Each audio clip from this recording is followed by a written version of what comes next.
Selamat malam kepada Bu Retno Wahyu selaku dosen pengampu rekayasa genetika sel punca.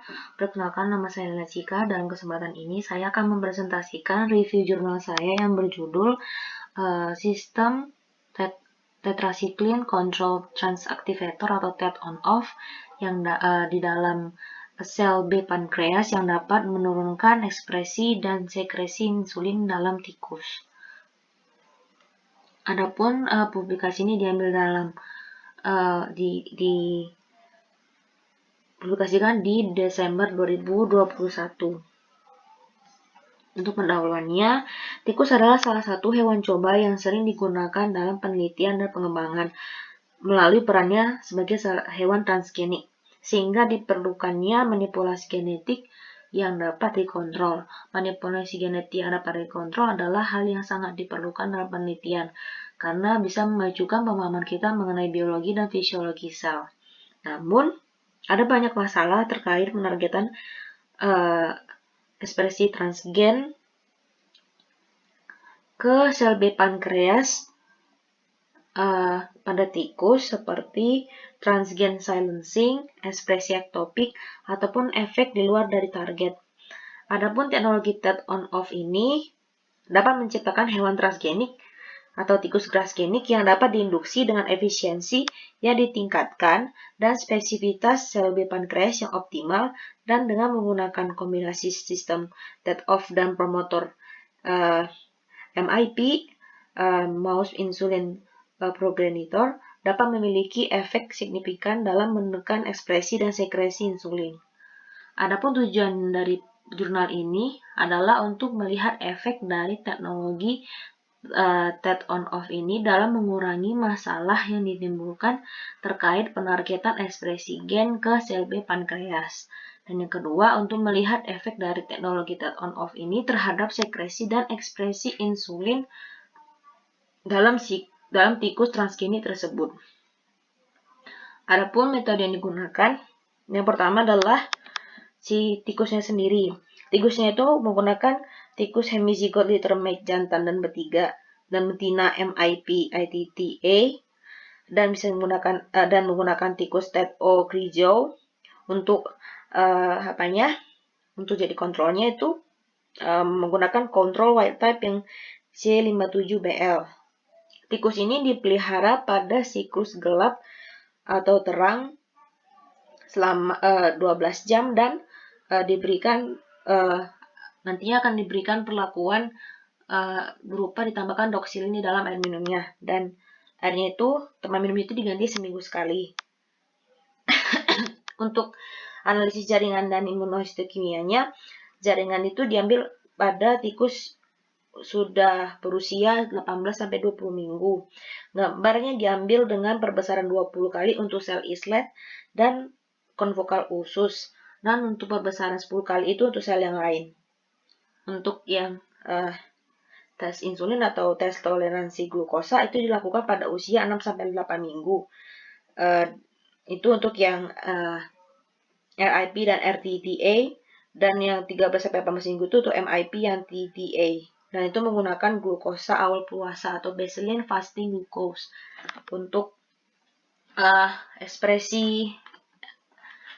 analisis ekspresi gennya, di mana RNA dari sel islet INS1 itu ditranskripsi terbalik, dan mRNA-nya dilihat secara kuantitatif menggunakan PCR SYBR Green. Untuk sel kulturnya sendiri, sel INS ini ditransduksi dengan vektor PLGM4 EGFP. Lalu nanti klon stabil INS1-nya itu dikultur dengan RPMI 1640 lengkap dengan puromisinnya. Untuk ukuran insulin, INS1 itu nanti dicuci dan diinkubasi pada 20 derajat Celcius dengan asam metanol selama 24 jam. Lalu nanti diukur dengan Stelux chemiluminescence rodent insulin ELISA, dan nilainya nanti akan dinormalisasi ke jaringan lemak dan pankreas. Untuk sekresi insulin nanti dinilai setelah inkubasi statis 1 jam atau dengan perifusi di media yang terindikasi. Untuk analisis statistiknya menggunakan ANOVA dan ditampilkan dengan menggunakan GraphPad Prism software, dan data available datanya semuanya sudah terpublish di artikel yang ada di dalam artikel tersebut. Untuk hasilnya ini ada banyak, mungkin akan jelaskan dengan secara singkat. Untuk yang gambar 1A dan 1AB itu menjelaskan bagaimana membuat model tikus yang berbasis trade-off yang mengekspresikan Craig kombinase hanya dalam sel B. Jadi dipasangkan tikus MIP dan ILTA dan trade-off Krijow. Jadi MIP-nya sama yang trade-off Krijow-nya itu digabung, dan di gambar 1C itu menunjukkan bahwa minigen hormon pertumbuhan manusia itu tidak ada di dalam kedua genom dari tikus tersebut. Nah, di 1D ini menjelaskan skemanya di mana tikus itu menerima doksisilin tadi dan kawin sampai usia 8 minggu. Dan kemudian nanti jaringan ini dibagi lagi. Ada yang nanti setelah dikasih doksisilin, ada yang udah stop diambil jaringannya, ada yang masih tetap dibiarkan hidup tapi tanpa obat selama 4 minggu. Nah, ini hasil dari yang sudah yang hasilan dari gambar 1A sampai gambar 1D tadi, di mana menunjukkan bahwa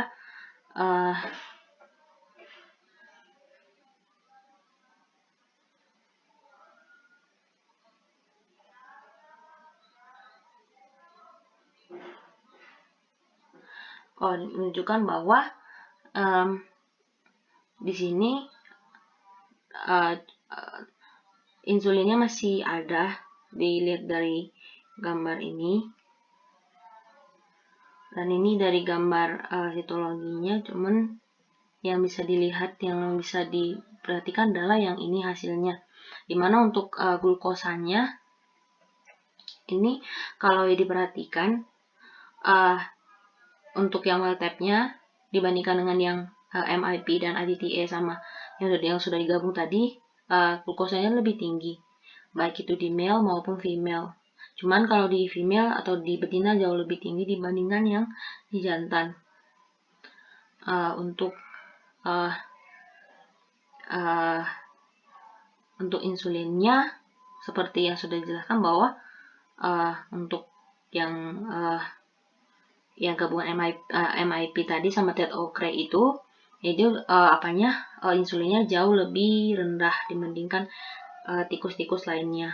Ini gambaran dari histologinya. Yang ini tadi MIP itu kelihatan di sini kan warna insulin itu warna hijau, sedangkan di gambar H ini dia nggak ada warna, hampir tidak ada warna hijau, yang ada warna glukagonnya atau gulanya lebih banyak. Kalau yang E, F, G kan kelihatan banget isi ada insulinnya kayak gitu. Nah, ini juga penjelasannya dari kalau ini dari sel isletnya untuk ekspresi dari mRNA-nya. Ini juga seperti yang tadi, sama aja, bahwa ini tentu melihat kadar insulin tapi dari sel isletnya si tikus. Sekian dari sebelum terima kasih, ini dari hasil-hasil ini menjelaskan bahwa si teknologi trade on off ini mampu untuk menghasilkan untuk menurunkan kadar dan sekresi insulin, namun dia harus digabung dengan